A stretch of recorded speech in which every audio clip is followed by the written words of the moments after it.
के हैं। बताओ। हमने आपसे बहुत कुछ सीखने को मिला है। आपके शब्द नहीं, जिगर को चीर देते हैं आपके शब्द। इतने अच्छे शब्द होते हैं आपके। हमारी ज़िंदगी बदल गई, हमारे पति हमारी। क्या हुआ, कैसे बदलाव हुआ? पहले तो हम यूं ही कीड़े मकोड़ों की तरह अपनी ज़िंदगी जी रहे थे। जब से लॉकडाउन से आपको सुना है, तब से हमने अपने राधा जी को, अपने कृष्ण जी को जाना है। आपकी वजह से, सिर्फ आपकी वजह से हम अपने गोविंद को पाए हैं। भाई कुछ ऐसी कृपा कर दो कि सिर्फ राधा कृष्ण जी की भक्ति और प्रेम और पति में समर्पण हो जाए। इससे ज्यादा और कुछ नहीं चाहिए इस होगा दासी को। होगा होगा। भगवान आपको स्वीकार करेंगे और आपका जो भाव है वो सब कुछ पूरा होगा। खुश रहिए। भाई मेरा बेटा, उसका एडमिशन करवाना है आपके वो यहाँ। बात कर लीजिएगा कार्यालय में। राधे राधे गुरु जी। जी। आपकी श्री चरण कोटि कोटि प्रणाम। गुरु जी, मैं अपने बच्चों के ना गुरुकुल में पढ़ाना चाहते हैं। मैं बच्चों की पढ़ाई बंद हो गई हूँ। बात करो। ये सब कार्यालय में, ये बातें कार्यालय में पूछना है। ये सब कार्यालय का विषय है, ये यहाँ का नहीं। यहाँ कोई आध्यात्म जगत से कोई प्रश्न हो उस पर अपन बात करें। राधे राधे गुरु जी। जी। हम रक्सौल से आए हैं। जी। मेरा प्रश्न है कि पहले मैं 2023 में बद्रीनाथ से आया, उसके बाद से मैं मांस मछली खाना छोड़ दिया। फिर मैं माला लिया, फिर मेरी पत्नी ली, फिर मेरे पिताजी लिए। इसका मतलब प्रभाव क्या है? अच्छा है, दीक्षा लेंगे, कथाओं से जुड़ेंगे तो हर बुराई छूटती चलेगी। अब मतलब बाल बच्चे भी अभी खा रहे हैं, उसको उस पर भी प्रभाव पड़ जाएगा। माला लेंगे तो बाल बच्चे क्यों खा रहे हैं? आप ला के देते होंगे तो खाते होंगे। मैं ला के नहीं देता, मेरा बड़े भाई हैं, उनके यहाँ जाके खा लेते हो। तो आप बच्चों को धीरे धीरे समझाओ, सत्संग से जोड़ो। जैसे दीपक जलते ही अंधकार मिट जाता है, ऐसे सत्संग से कुसंग समाप्त हो जाता है। सत्संग को बढ़ाओ, कुसंग समाप्त होगा। खुश रहिए। ठीक है। जय श्रीमन नारायण जी। राधे राधे गुरु जी। मैं धर्मेंद्र धारो कॉमेडियन और रतन सिंह रफ्तार के तरफ से आपके चरणों में कोटि कोटि प्रणाम। गुरु जी, मैं जब भी यहाँ वृंदावन आता हूँ तब यहाँ आँख फरकने लगता है। आँख? जी। कौन सी आँख? अब इस बार तो बायां दाहिना आँख फरकता है, नहीं बामा। दाहिना आँख फड़कना शुभ होता है पुरुषों का, लेकिन और अब तो स्त्रियों का वाम अंग शुभ होता है। लेकिन मेरा तो बाम अंग फड़क रहा है। कोई बात नहीं, आप भगवत चिंतन करो, सब अच्छा होगा। एक बात और गुरु जी, ये मेरी पत्नी आई हुई है और अभी काउंटर भी खरीदे हैं। यहाँ तो इसको नहीं खाना बनाना पड़ता है, गौरी गोपाल आश्रम में खाना होता है, नहीं कुछ चीज़ का टेंशन। ये इसके भी हाथ में काउंटर है, मेरे भी हाथ में काउंटर है। हमने 15,000 से ऊपर राधा नाम जप किए, ये 5,000 जप किए। लड़ाई करने में आगे, नाम जप करने में पीछे। अच्छा, लड़ाई करने में आगे है जी। कोई बात नहीं। बेचारी 5,000 तो जपी जी। जितना जपी अच्छा है, ना जपने से तो अच्छा। जो 5,000 भी नहीं जप रही हैं उनसे तो अच्छी हैं। जी। इसलिए हर हाल में प्रसन्न रहा करो। ये सोच के क्यों दुखी हो रहे हो कि 5,000 ही जपी? ये सोचो कि लोग तो 5 नाम भी नहीं जप रहे हैं। जी। पॉजिटिव रहो सदा, हर हाल में खुश। लेकिन मेरा मन भटकता आप जपो ज़्यादा नाम जी, और पैसे ज़्यादा कमाओ, मेहनत ज़्यादा करो। लेकिन मेरा मन बहुत भटकता है। अच्छे बुरे जो भी मन में आता है वो तुरंत होना चाहिए, लेट नहीं, तुरंत। फिर मन को कैसे समझाते हो? कुछ नहीं समझता ही नहीं है, तुरंत होना चाहिए। तो चाहे आ जाता है तुरंत होना ही चाहिए। फिर आता है तुरंत। जैसे अब मन कहीं चला जाए, अब जैसे आपका, जैसे रावण का मन सीता मैया में चला गया तो वो तुरंत। तो आपका भी मन जाता है किसी में? चले जाता है तो तुरंत फिर चले जाते हो उसके घर में? जी। अरे नहीं, घर में नहीं, यानी कि समझा नहीं पाते हैं मन को, कैसे समझाएंगे? तो फिर आपका मन तो आपको चरित्रहीन बना देगा, व्यभिचारी बना देगा। इसीलिए तो यहाँ आए हैं आपके शरण में। ऐसा मन किस काम का जो आपको व्यभिचारी बना दे? इसलिए कहते हैं मन पे कंट्रोल। जिसके मन पे कंट्रोल नहीं है वो यूं समझो कि जानवर की जिंदगी है। जी। आपने अपने आप पे कंट्रोल नहीं किया तो आपका जीवन कुत्तों जैसा है। इंसान कौन है जिसका स्वयं पे कंट्रोल हो। तो कंट्रोल कैसे करें? सत्संग करो, नाम जप करो और प्रेम से मन लगा के पैसे कमाओ। थोड़ा थोड़ा गीता रामायण का अध्ययन स्वाध्याय करो। थोड़ा मेरी पत्नी को समझा दीजिए, मम्मी से थोड़ा ज़्यादा लड़ाई करती है। किसकी माँ से? मेरी माँ से। लड़ाई? जी। क्यों लड़ती हो? झूठ बोल रहे गुरुजी। झूठ बोल रहे हैं? नहीं नहीं, सही बात है। कुछ ऐसा बात बोलता है कि मेरी मम्मी को दुख पहुंचता है। सास की सेवा नहीं करती हो आप? बहुत करते हैं। तो आप लोग देखो नाम जपते हो भगवान का, अब झूठ वूठ ना बोलो, सेवा करो गुरुजी, एक सास तरफ की। से झगड़ा हो सकता है कभी? नहीं नहीं, पर आप समझाइए इसको, हैं? बताइए, बता दीजिए इसको। क्यों आपकी माँ बहू को बेटी की तरह रखती है कि नहीं? जी रखती है। तो आप भी अपनी सास को माँ की तरह रखो, सेवा करो। किसकी गलती है, सास की कि आपकी? थोड़ा ये ऊंचा आवाज में बात करते हैं तो थोड़ा बुरा लगता है मम्मी को। कैसे ऊंचा? ऊंचा आवाज है तो क्या कर सकते हैं गुरुजी? सही आवाज ही ऐसी है, थोड़ा नीचे वाले सुर से बोला करो ना। नहीं होता है। हैं? नहीं होता? कैसे बोलते हो? ए सास नहीं पानी ला। नहीं गुरुजी, हैं? नमक कहाँ रखा है सास? ऐसे बोलती हो? नहीं। हैं? कैसे बोलती हो? सास को क्या बोलती हो आप? मम्मी जी। मैया बोला करो, मैया। क्या बोला करोगी? मैया। मैया। और अपनी माँ को भी मैया बोला करो। माँ है आपकी? जी। माँ को भी और सास को भी मैया। और सास को ना चिल्ला के नहीं, ऊंची आवाज पे नहीं, अच्छे से देखो, बोली ऐसी बोलिए मन का आपा खोए, और को शीतल करे आपहु शीतल होए। हम बोल करके यदि किसी को खुश कर सकते हैं तो बताओ कोई खर्चा है? नहीं। इसलिए वाणी ऐसी बोलिए, मस्त ऐसा बोलिए कि सबको अच्छा लगे। कल आप भी सास बनोगी, आपकी भी बहू आएगी, वो आपको ऊंचा चढ़ के बोले ऊंची आवाज में, आपको ही बुरा लगेगा। इसलिए सास को भी तो कुछ बहू का सुख चाहिए ना। जी। थोड़ा सुख दे दो अपनी सास को। अब चिल्ला के कौन सा सुख दोगी? प्यार से मैया, प्यार से बोलो माँ जी बोलो, है ना। एक तरफ तो आप मम्मी कहती हो माँ है, और दूसरी तरफ चिल्लाती हो।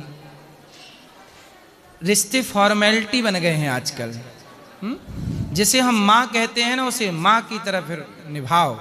हमने किसी को एक बार बहन कह दिया तो सारी जिंदगी उसके साथ बहन वाला रिश्ता निभाएंगे। ये थोड़ी कि कह दिया चलो मजाक कर लिया, है नहीं। रिश्तों में मजाक नहीं, रिश्ता मतलब रिश्ता। इसलिए आप माँ कहती हो ना, प्यार से निभाओ उस रिश्ते को। माँ डांट दे तो कोई बात नहीं, माँ कुछ कह दे तो जरूरी थोड़ी है कि हम रिपीट करें, उनको जवाब दें। जवाब नहीं देना चाहिए, सुन लेना चाहिए। बड़े हमें डांटते हैं, हमें जवाब नहीं देना चाहिए। ऊंची आवाज क्यों? जो आवाज देखो, हम वही बोलते हैं, ये दास अनिरुद्ध, हम वही बोलते हैं जो आप लोगों को, आपके लिए सही भी हो और अच्छा भी लगे। सत्यम ब्रूयात प्रियम ब्रूयात। ऐसा नहीं बोलते कि बिल्कुल अच्छा ही ना लगे। सत्य बोलना चाहिए पर मीठा सच बोलना चाहिए। ऐसा भी ना बोलो कि किसी को अच्छे ही ना लगे। ठीक है? कैसे बोलोगे अब? अच्छे से, प्यार से। प्यार से बोलना।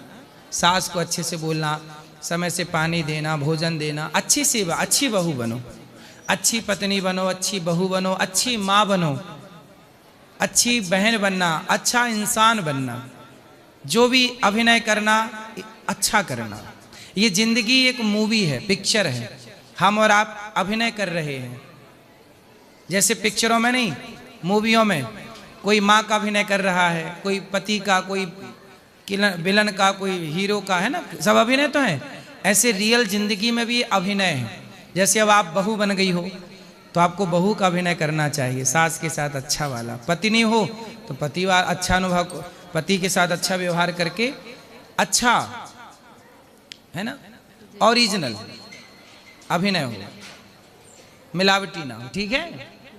सही है? समझ में आई? अब समझा दिया, अब खुश? जी। अब नहीं बोलेंगी? एक लाइन बोलो। कि कोनो जन्नत में जगह ना चाहिए हमके, हमरा खातिर त तोहरे दुलार काफी बा।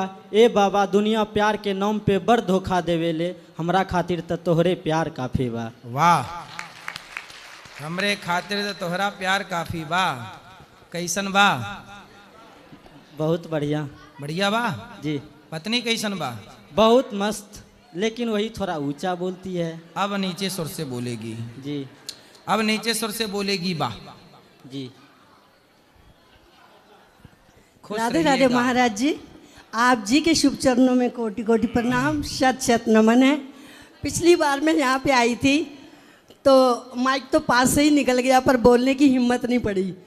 आज भी दिल धड़क रहा है बहुत ज़ोर ज़ोर से। और कृष्ण भगवान जी के रूप में द्वापर में आप जी आए हैं, तो मतलब ऐसा लग रहा था जैसे सारी कायनात ही सिमट के यहाँ पर आ गई हो।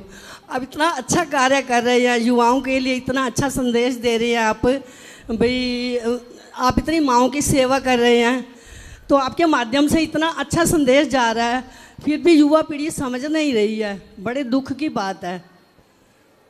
और जो सत्संग से जुड़ते जा रहे हैं वो समझते जा रहे हैं, जो नहीं जुड़ रहे हैं वो नहीं समझ रहे हैं। और भजन के माध्यम से 2 लाइनें मैं गाना चाहती हूँ। गाओ।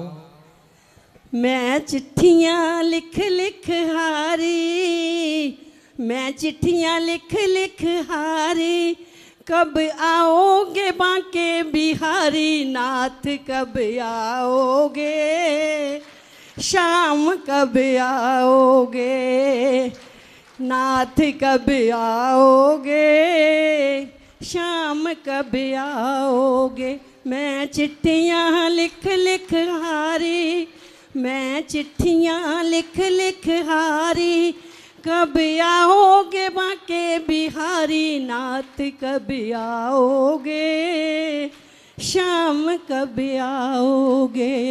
बहुत सुंदर। मैंने जय श्री राम लिखा है, मैंने जय श्री राम लिखा है, चरणों में प्रणाम लिखा है, मैंने चिट्ठियाँ पे चिट्ठियाँ डाली, नाथ कब आओगे शाम, कब आओगे। बहुत बढ़िया। जय राधे।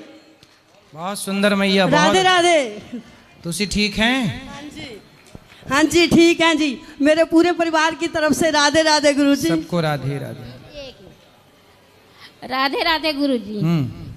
मेरी माँ का एक सवाल था, आज सुबह गुरु मंत्र लिए थे ना, तो ये हाथ पे निशान क्यों देते हैं वो पूछना था। शंख चक्र है। अच्छा। जब भगवान श्रीमन नारायण के हाथ में शंख चक्र है ना, हाँ हाँ, तो वही भक्तों को आयुध हैं ये भगवान के। अच्छा, मेरे माँ का यही सवाल था और कुछ नहीं। राधे राधे गुरु जी। राधे राधे गुरुजी। गुरुजी मैं मुंबई से आया था, मम्मी ने गुरु मंत्र लिया, तो मेरा सवाल था ये गुरु मंत्र, मैंने पूछा मम्मी को क्यों लिया, तो मम्मी बोली भगवान जल्दी पूजा सुनते हैं इससे, तो जो गुरु मंत्र नहीं लेगा उसकी नहीं सुनते। गुरु मंत्र इसलिए लिया जाता है बेटा कि जैसे विवाह होता है, तो विवाह के पहले तक क्या वो लड़का लड़की पति पत्नी थे? जिनसे विवाह हुआ लड़का लड़की का, एक लड़का एक लड़की का मंडप के नीचे गए, विवाह हुआ, तो विवाह के बाद संबंध क्या हो गया? पति पत्नी का रिश्ता बन गया कि नहीं? हाँ। हाँ। जैसे विवाह के बाद एक संबंध जुड़ जाता है, किससे? एक लड़के से एक लड़की से जुड़ गया ना, उसी तरह क्या विवाह के पहले वो संबंध था? नहीं। ऐसे ही जैसे विवाह के बाद पति पत्नी का संबंध जुड़ जाता है, ऐसे गुरु मंत्र के बाद भक्त और भगवान से संबंध जुड़ जाता है और वह संबंध मान्य हो जाता है। जैसे विवाह के पहले का संबंध मान्य नहीं है, विवाह के बाद का संबंध मान्य है। ऐसे ही भक्त और भगवान का संबंध भी गुरु के द्वारा, इसलिए गुरु परंपरा है सनातन में, एक संबंध है ये जी। राधे राधे। इसलिए होता है गुरु मंत्र। समझ में आई? आई। हाँ राधे राधे गुरु जी। जी। आपके शुभ चरणों में हमारा कोटि कोटि प्रणाम। खुश रहिए। हम जलंधर पंजाब से आए हैं आपके दर्शन के लिए। बताओ। हमने आपके पहले भी दर्शन किए हुए हैं, पहले भी आए थे हम जी। और बताओ सवाल क्या है आपका? हम आपको चुनरी चढ़ाना चाहते हैं। अच्छा, दे दो महाराज जी। राधे राधे जी। हम पंजाब से आए हैं, जलंधर से। जी मैया। महाराज जी, हम 8-10 साल से आपको सुन रहे हैं, मुझे बहुत अच्छा लगता है, इतना आनंद आता है ना, मैं आपको बता नहीं सकती। महाराज जी, हम दुपट्टा लेके आपको दुपट्टा कराना चाहते हैं। हैं? दुपट्टा कराना चाहते हैं। हाँ मैया, पहना देना। धन्यवाद आपका। जय श्री राम, जय गौ माता की। महाराज जी जय गौ माता। मैं श्री छत्रपति शिवाजी महाराज गौरक्षा दल से अध्यक्ष हूँ। अच्छा। मैंने आगरा से दंडवत पदयात्रा उठाई थी, जो कि मैंने कल श्री प्रेमानंद महाराज जी के श्री चरणों में समापन किया है। महाराज जी, मेरा सिर्फ एक ही संकल्प था, जैसे कि हमारी गौ माता हैं, कसाई लोग हैं, गौ माता को काट देते हैं, बहुत तकलीफ होती है। तो थोड़ा सा हमें एक चीज़ को लेकर डाउट है महाराज जी, कि हिंदू राष्ट्रवादी सरकार होने के बावजूद भी हम गौ माता को राष्ट्रमाता क्यों घोषित नहीं कर देते। इसीलिए मैंने वहाँ आगरा से यहाँ तक प्रचार बैनर लगा के महाराज जी ये सनातनी भाइयों को जगाने की कोशिश की है थोड़ी सी। अगर इन लोगों पर थोड़ा सा फर्क पड़े तो आप मुझे समझाएं, इसका उत्तर दीजिए। देखो, गाय राष्ट्रमाता आज बन जाए यदि मोदी जी चाह लें। मोदी जी नहीं चाहते, मोदी जी खुद चाहते हैं कि गौ हत्या होती रहे, तो हो रही है। मोदी जी चाह लें कि गौ हत्या ना हो, तो जैसे 500 के नोट को बंद कर दिया, 1000 के नोट को बंद कर दिया मोदी जी ने एक रात में, ऐसे गौ हत्या भी मोदी जी बंद कर सकते हैं। पर तब जब वो चाहें। मोदी जी आज चाह लें तो हो जाए, नहीं चाहें तो फिर देश के सर्वोच्च पद पर बैठे हुए व्यक्ति ही नहीं चाहेंगे, तो हमारे और आपके चाहने से क्या होगा। महाराज जी, मेरा एक और सवाल। हम तो सेवा कर सकते हैं गाय की, जितनी हो सकती है सो कर रहे हैं। महाराज जी, मैंने एक आगरा के अंदर गौशाला खोली हुई है, जो मैं अभी प्रेजेंट में 11 गौ माताओं को सेवा दे रहा हूँ। सेवा का मौका दे रही है मुझे गौ माता। बट मैं थोड़ा सा आपसे एक अनुरोध करना चाहूँगा कि मैं एक डॉग शेल्टर और खोलना चाहता हूँ, क्योंकि गौ माताओं के लिए आजकल आपको पता होगा गौरक्षक बहुत हो गए हैं। तो महाराज जी, मैं आपसे बस इतना ही कहना चाहूँगा, जैसे बेजुबान कुत्ते हैं, हमारी नंदी हैं, नंदी महाराज हैं, गाय माता हैं। मैं आपके मन से एक बात और सभी सनातनी भाइयों से कहना चाहूँगा, जैसे कि हमारी नंदी महाराज हैं, गौ माता हैं, सुबह ही सुबह अगर किसी के घर पर चली जाती हैं तो महाराज जी जैसे किसी पर रोटी नहीं बन पाती है, तो मैं सभी आप निवेदन कर सकते हैं सनातनी भाइयों से कि अगर आप रोटी नहीं दे सकते हो किसी गौ माता को, तो आप उन्हें मारा भी ना करें। सही है, कुछ लोग मारते हैं, बात सही है। अच्छा है, आप गाय की, कुत्ते की, बिल्ली की, हर जीव की सेवा जितना हो सके, हर प्राणी को, हर जीव की सेवा करना चाहिए। हम सनातनी तो सांप को भी दूध पिलाते हैं नाग पंचमी के दिन, मतलब सांप का भी सम्मान है यहाँ पर, चूहे का भी सम्मान है, शेर का भी सम्मान है, भैंसे का भी सम्मान है। यहाँ तो सब हमारे देवी देवताओं के वाहन, आप देखिए पक्षियों का सम्मान है। हमारे सनातन में हर जीव का सम्मान है, इसलिए हमारे सारे देवी देवता वाहन, कोई पक्षी पे, कोई पशु पे, मतलब सब वाहन है, वाहन के रूप में सबका सम्मान है। सदा से सनातन सबका सम्मान करते हुए चला आया है, यही सनातन का बड़प्पन है। खुश रहिए। महाराज जी, एक सवाल और मेरा छोटा सा, जैसे कि हमारे देश की पॉपुलेशन 140 करोड़ है, उसमें अब कहाँ 140 करोड़ है, अब तो गिनती हुई ही नहीं कब से 140 करोड़ के, अब तो 100 लगभग 200 करोड़ होने को आई होगी। बिल्कुल, 140 क्या है। तो उसमें से मोमडनों की जो जनसंख्या है हमारे सनातनी भाइयों से बहुत कमी है। तो महाराज जी, मेरा एक निवेदन है कि हमारे इतने सारे सनातनी कट्टर हिंदू भाई हैं, तो हमारा हिंदू राष्ट्र घोषित क्यों नहीं हो सकता। नहीं हो सकता क्योंकि सरकारें नहीं चाहती। हम और आप चाहते हैं, पर हम और आप सरकार के उस पद पर नहीं हैं। जो लोग हिंदू राष्ट्र चाहते हैं उनकी कोई सुन नहीं रहा, और जिनकी सुन रहा है वो चाहते नहीं हैं। समस्या ये है। जैसा कि महाराज जी आपको पता होगा, अभी फरसा वाले महाराज जी थे, उनका कसाईयों ने सरेआम कत्ल कर दिया था। सही है, बोला हमने, इसमें एक वीडियो बनाई थी। तो महाराज जी, मैं आपके मन से एक बात और कहूँगा। हाँ, मेरे साथ में एक घटना और हुई है अभी, जिस दिन मेरा 10वां दिन था महाराज जी, मैं यहाँ आया हुआ था गोवर्धन चौराहे पर। तो एक भैया आए हुए थे बुलेट से, तो उन्होंने हमें एक ही बात बोली थी। सुबह उन्होंने नाश्ता वास्ता करवाया था, हम दंडवत दे रहे थे अपनी, हमें रुकवा के उन्होंने नाश्ता वास्ता करवाया। उन्होंने एक ही चीज़ बोली थी कि बेटा आप ये इतना बड़ा प्रण, इतना बड़ा मतलब कष्ट ले रहे हो अपने शरीर पर, तो ये कष्ट आपको नहीं हो रहा है, ये स्वयं मुझे कष्ट हो रहा है। तो मैं महाराज जी आपसे पूछना चाहूँगा वो क्या था? ठीक है, भक्त का कष्ट तो भगवान ही लेते हैं, किसी न किसी रूप में भक्त के ऊपर थोड़ी रहने देते हैं। खुश रहिए। जय श्री राम, जय गौ माता। जय गौ माता। जय श्री राधे महाराज जी। जी, मेरा नाम आर्यन यादव है। हम दोनों भाइयों ने संगी दंडवत उठाई थी। हम आरएसएस से अध्यक्ष हैं, आगरा के गौ सेवक हैं एक छोटे से। तो मतलब ये लव जिहाद वगैरह होता है बहन बेटियों के साथ में, इसमें एक हमने छोटा सा संगठन बनाया है, यमराज ग्रुप आज़ाद, आगरा में। कहीं भी मतलब आगरा से बाहर रिलेटेड कहीं भी कोई दिक्कत होती है किसी बहन को, या कोई जिहादी या कोई बहन बेटी को छेड़ता है, तो वो यमराज ग्रुप से संपर्क कर सकती है। हम प्रशासन से लेके सब चीज़ से उसकी मदद करेंगे। ये कहना है। अच्छा है, बढ़िया है। सनातनी जाग रहे हैं, अच्छी बात है। राधे राधे गुरु जी। जी, हम झारखंड रामगढ़ से आए हुए हैं। बताओ। मैं 3 साल से अपना बहुत मेरा शरीर में तकलीफ है, जख्म हो गया है मुंह में से, ठीक नहीं हो रहा है गुरु जी। कहाँ जख्म है? मुंह के अंदर जख्म, पहले पूरे शरीर में जख्म था, सब ठीक हो गया, लेकिन मुंह का जख्म ठीक नहीं हो रहा है मेरा। बहुत जी बहुत लहरता है, तो डॉक्टर को चमड़ी दिखाओ। और जी बहुत पतला हो गया है जी। डॉक्टर को दिखाओ। डॉक्टर को दिखाएं भी, भलोर 8 बार चले गए हैं हम। भलोर 8 बार गए हैं, फिर भी ठीक नहीं हो रहा है। डॉक्टर क्या बोल रहे हैं, कब ठीक होगा? बोला टाइम लगेगा, बहुत इसका टाइम। बोला कि एक बार फैम फिगस हो गया था। तो ये बीमारी कौन सी हुई है, नाम क्या है आपकी बीमारी का? फैम फिगस नाम बताया गया था। अच्छा। और अभी एम्स, दिल्ली एम्स में दिखाने आया हूँ, 30 तारीख को आया हूँ अभी तक। तो आपकी जीवा पतली हो गई? जी पतली और बहुत लहरता है गुरुजी। दिखाओ कैसी है जीवा। पतली है? ये तो नहीं लग रही पतली, उतनी है। बहुत जीव लहरता, जख्म हो गया इस सब में, पतली हो गई सर। अगल बगल छाले हैं, पूरे छाले जख्म हो गए हैं सर। अब बहुत खाने पीने में दिक्कत है बहुत गुरुजी, ठीक नहीं हो रहा 3 साल से।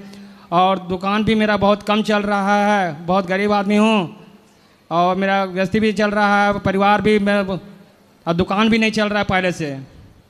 मैं क्या करूँ गुरुजी, कुछ समझो, कुछ उपाय बताइए हमको। चलेगा, दुकान चलेगा। भगवान आपका स्वास्थ्य पहले ठीक करें, योग वगैरह किया करो, खाने पीने में कंट्रोल है ना। बहुत खाने पीने में बहुत दिक्कत है गुरुजी मुझे। क्या खाते हो? रोटी पी से खाना पड़ता है, दूध के साथ खाते हैं, साथ सब्जी कुछ खाने नहीं सक रहे हैं गुरुजी, बहुत तकलीफ है सर। नमक मिर्ची नहीं खा पाते हैं? कुछ नहीं, रोटी भी नहीं चबा नहीं सकते गुरुजी, हम बहुत तकलीफ में हैं गुरुजी हमें।